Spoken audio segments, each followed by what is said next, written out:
Welcome into the video. I'm your tech guy Wayne, and today I'm bringing you my hands-on first impressions of the new Samsung Galaxy A36. This is an exciting new phone that's going to bring a lot of amazing new features to the A series.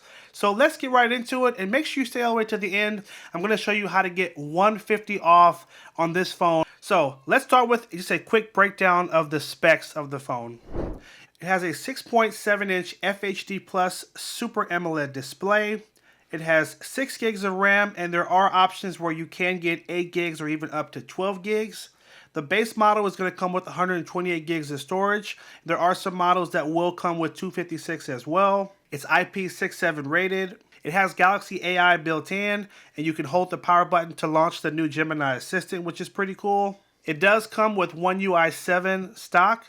After I go over the specs, we'll take a deep dive into what that looks like.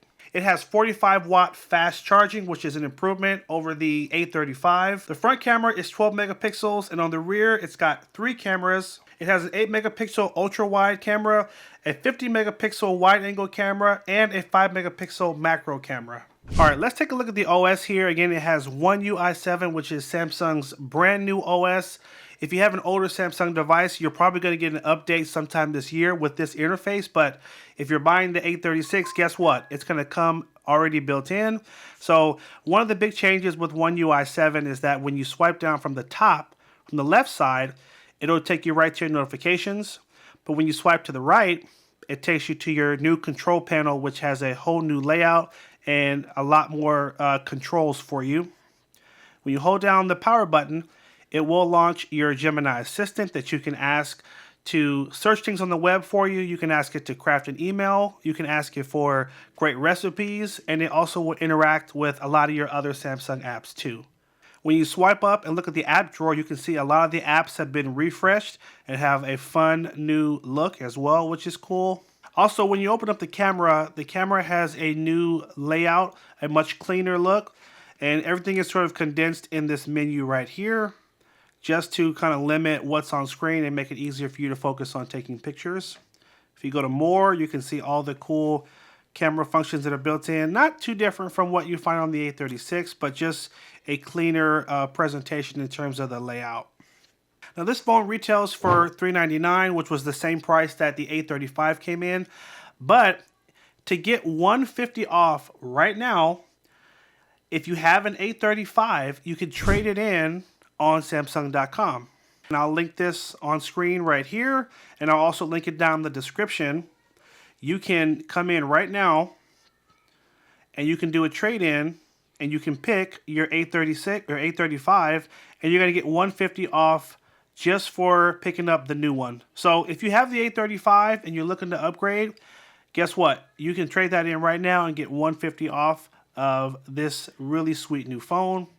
Another thing I forgot to mention is that it's considerably thinner than the A35. Now I have a separate video coming where I'm going to go over how this compares head to head with the A35, so definitely check out that video. In fact, I'll make sure to link it at the end. Okay, there's one last thing you need to know about the Samsung Galaxy A36, and this was a bit shocking. The A36 does not support a micro SD card. Open up the tray here.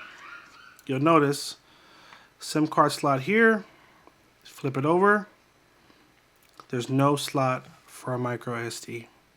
Samsung has officially removed the micro SD card off of the A30 line, which is very interesting. I did not see this coming. And I'm not really sure how to feel about this because the A36 has the same amount of storage as the A35, 128 gigs. Again, supposedly there's a 256 model, but Samsung is not even advertising that on their website. So it's interesting that Samsung would keep the storage the same and remove the micro SD card slot.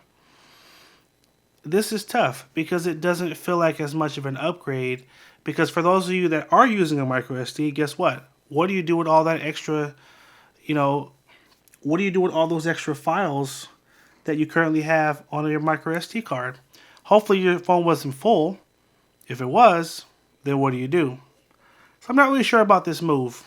I think this wasn't the best move phones in this tier, people tend to really like having the ability to expand the storage. That's just my take on it. I'm curious to hear your thoughts in the comment section down below. Are you considering upgrading now that you know all the features of the A36? And potentially, does the removal of the micro SD make you reconsider that decision? Let me know your thoughts in the comment section down below. If you got value out of the video, make sure you bump that like button down below. And make sure you subscribe as well, because I'm going to have a lot more videos coming on the A36 and you don't want to miss them. So make sure you hit that subscribe button. I'll link some other really helpful videos here and here. Thanks again for watching. Take care, and as always, have a good one.